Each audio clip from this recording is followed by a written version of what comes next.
Hey, my creative friends, I'm back again today with another art journal page process to share. And after Sunday's page and chat about unintentional art and listening to your inside voice, I have some intentional art for you today.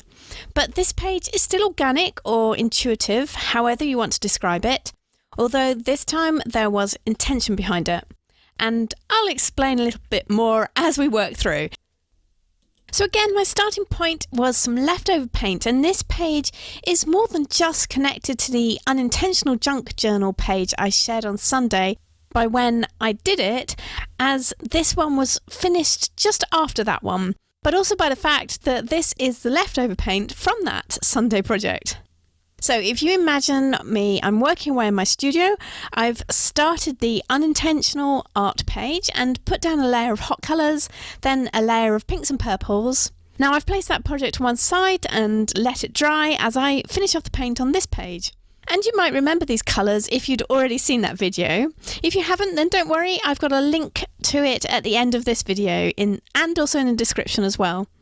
And you'll also find all the products that I've used listed in the description. So just click that show more button if you're watching on desktop, or the little triangle symbol near the title if you're on mobile. So why am I describing this scene from my studio of how these two pages came into being? Well, first, to give you an idea of how often I work on several projects at once, for those of you who are new to my channel and haven't heard me talk about this before. Oh, and if you are new to my channel and want more arty tips, tutorials and inspiration, then please do subscribe and hit the notification bell so that you don't miss anything. But also because of how closely connected these two pieces are. They are totally intertwined, as you'll see as we progress, but one was intentional and the other one wasn't. I'm really enjoying my paint splashing at the moment. It's super fun to make pools of water with the colour on my palette and then drip it from the palette onto the page. It's great fun, so have a go with it. So whilst this page dried, I was back working on the unintentional art page, and that light pink paint is left over from that project. Okay, so we're now at the point where this page kind of comes into its own. The other page is finished, and I'm looking at it and I'm wondering where to take this page when that intentional side starts to kick in. And I think to myself, well, I want to study those circles from the unintentional page a little bit more and bring them through to this piece. But this time, I want to make it less rugged and more purposeful. Well, that's the hope, so we'll see what happens. So I'm not being too careful here with the orange paint in my stencil. I'm not worried if the paint goes underneath the stencil, as you've probably noticed. And I'm doing some stencil printing too to get rid of any of that leftover paint on the stencil. Everything I now do on this page is intentful and led by a mix of both thought and intuition. It isn't planned, it is still organic, but there's definitely a theme and something that I'm working towards here. I know, it's a bit confusing, isn't it? I think this is why I'm trying to describe these different creative processes out loud. I'm hoping that it helps you to not worry so much about how you create, as there's no one way or best practice way to do it.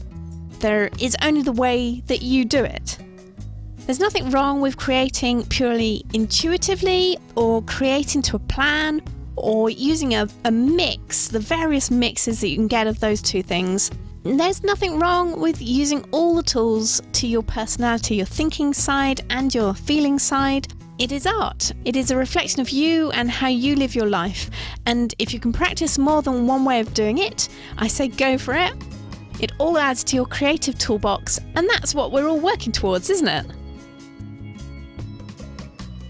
I'm going to build up the circles on the page in layers with some rough painted circles first, and I'll stick with that orange colour first before I use the stencil again, but this time with a sponge to get a more careful imprint with the lighter colour.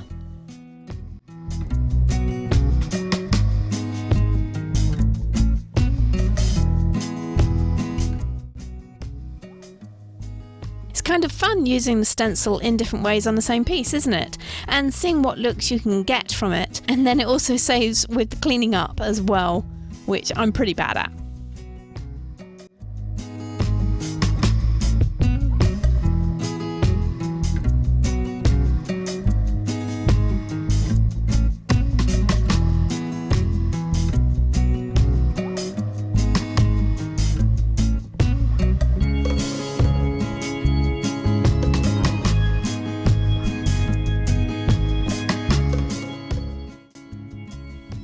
So the next intended decision is the addition of the embellishments, and I have to apologise to you here. I'm using some rather old embellishments, so you might not be able to find these exact ones. I have listed them by name in the description, just in case you do find some.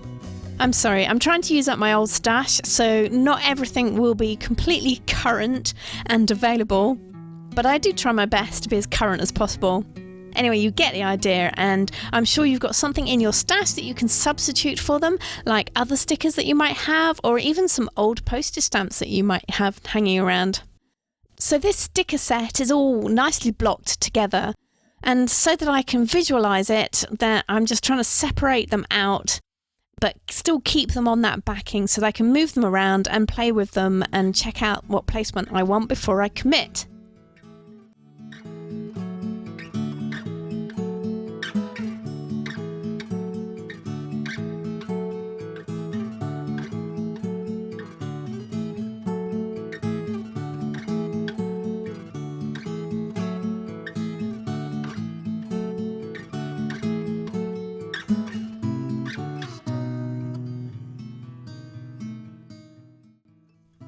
To carry on my connecting theme between the unintentional piece from Sunday and this more intentional piece, I've also used my Posca pen here, but this time I found the one that actually works, and I'm drawing the circles out with more purpose and less scribbly.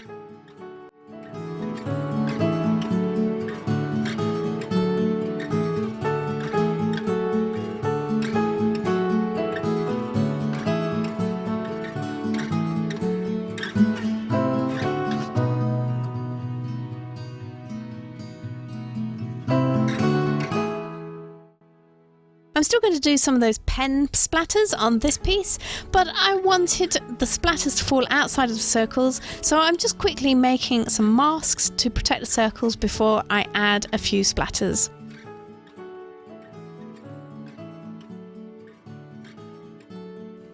Now I feel that the circles need something to break them up a little bit, just break that line up, give them a little bit more interest, and I think that's my intuition kicking back in again.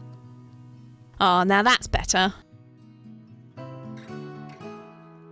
really like the placement of these circles. The page kind of works well as a double page, but I also think you could separate the two and have them as two separate pieces.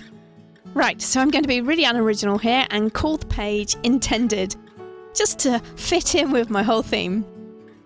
I hope that this process video and a little bit of chat about types of creative processes have been interesting and helpful to you.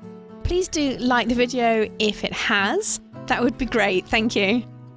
So here's the video to the unintentional art piece if you missed it, and also some suggestions for some other art inspiration to fill your boots up with. Thanks for joining me today, and I will catch up with you again on Sunday.